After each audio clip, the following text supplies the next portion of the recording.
So imagine that we need to create a dynamic list, but it has to be very low tech or very easy to work with. So we have this column of data and we have repeating items, and we want to make a drop down list over here that when we click on it, we can select any of the countries or any of the items in this list. So everything is listed here only once from this original column of data.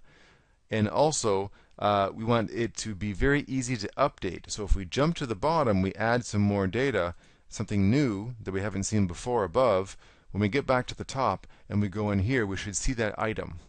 And on top of that, we have to also include the word all as an option. So let's say here we select Brazil, and we see the formulas update based off of our selection. Here we want to be able to select the word all, and this will calculate and show us the stats for all of the data.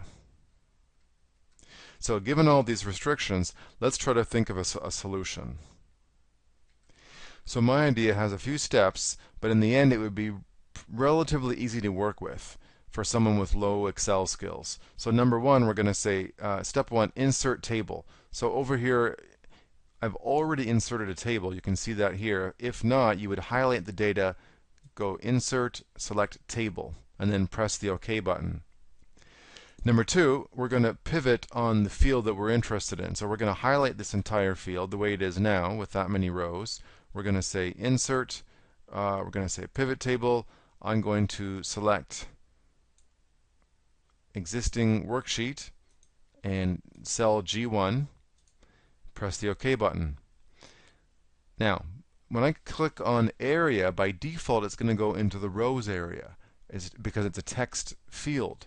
So there it is, and I'm just going to turn that off now. We don't need it for the time being. Make that a little bit more narrow. And now we have a unique list of all the countries. But the problem is we don't have the word all. But here's what we can do. We're just going to go in here and type all, just like that. So that was step three. Type all in the row label area, which is right in there.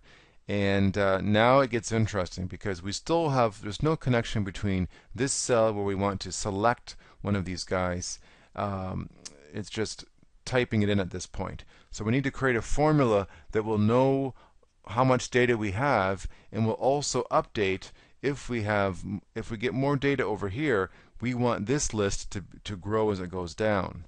So this is, I would say, that obviously the trickiest part, but let's do this.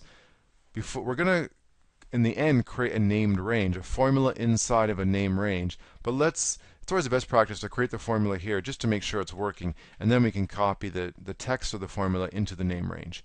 So the offset, we're going to use all of these different functions in here, or I should say parameters. The function is the offset function. These are all parameters of the offset function. So we're starting here, reference or starting point. As you can see, this one is bold. I'm going to put a comma, and now I'm going to say how many rows down from this original reference or starting point. Well, that's 0. We're already in the right spot. How many columns to the right or to the left? 0. And now we're going to say height. How many do we want in there? So now we're just going to use the count A for count non-blanks. We're going to go from here, and let's go all the way down. And obviously we have to go a bit further. Now how far, this point, you'd have to sort of know more or less how far you might have to go down. But I'm going to just pick 5,000 just to be sure. I'm going to highlight all of this, press the F4 key in the keyboard to put those dollar signs around it to lock it, put my last closing parentheses, and now the last argument here, as you can see, it's bold here, it's width. How many columns of data do we want? Well, obviously we only want one column of data, which is column G. So I'm going to put a 1 in there, and I'm going to close off the offset with that last parentheses. You notice how when I type it, the one here at the beginning kind of goes bold really quickly to show that those brackets are the open and the close. So I press enter, and it looks like this isn't working because it says value error. But if we go inside of here, highlight the whole thing, and press the F9 key to evaluate it, we see we have our list in there. Now I'm going to sort of cycle through. You see that we've got everything that we wanted.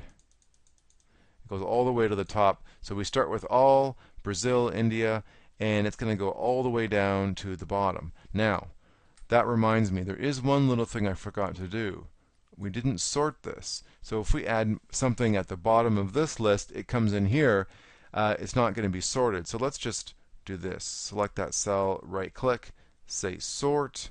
We're going to say this method here. Let's just make that smaller again. Let's jump to the bottom. So we see it's sorted correctly. And now we are going to take this formula, copy it, press the escape key. We're going to go into Formulas, Name Manager, and we're going to click New. Let's call this Unique List. In this area, refers to, we're going to type in, we're going to just select that, press the delete key, paste it, and now we're just going to double check to make sure it works by pressing this little button. Actually, I think I have to do that after I press OK. There we go. Now I can go in here and test it by pressing that, and we see that it selects everything that we want from all the way to the bottom. I'm going to press that again, press close, and now we are ready to go into this cell and attach the name range to data validation. So, data validation, we're going to say list. I'm going to say equals, type in the equal sign. I'm going to press the F3 key to see all of my name ranges. We only have one. Highlight it, press the OK button, press OK again, and now we have our list that hopefully will start, there we go, starts with all and goes all the way to the bottom. So we can take this and drag it down, and we have the list in both places. We can compare Brazil to all, and over here it could be any kind of a formula. But I have a little formula that says if this equals all, we simply do the percentile on everything. Else, if that's not true, it does not equal to all, we're going to do this array formula that takes into, it's like a conditional percentile that says, like in this case, it has to be Brazil. If the data here is Brazil, grab this data and do the percentile values. But it could be anything. Now, we have to test this. Okay, so yes, we're done step 5, the data validation. But to test it, we have to add a new country in here, and let's call it, I don't know, Kevin's World. And we're going to type in 88, and then we're going to type in one more of these, and let's say we're going to have a 52. So you see these values I just typed in here at the bottom. Now we're going to jump to the top. So to update this whole thing, so remember it has to be easy to update, to add new data. So we add new data to the bottom of our table. We go in here. Now we just have to select anywhere in our little pivot, right click, and we're going to say refresh. We could also go up here and say design or analyze and find the refresh button there. So is it going to work? We're going to look in here, and we're going to go down to the K's, and we should find, there it is. There is Kevin's World. So it works. Not too hard to do. All you have to do is go in here, right click, refresh if you add new data over here, and then all of this, our data validation updates, and it works.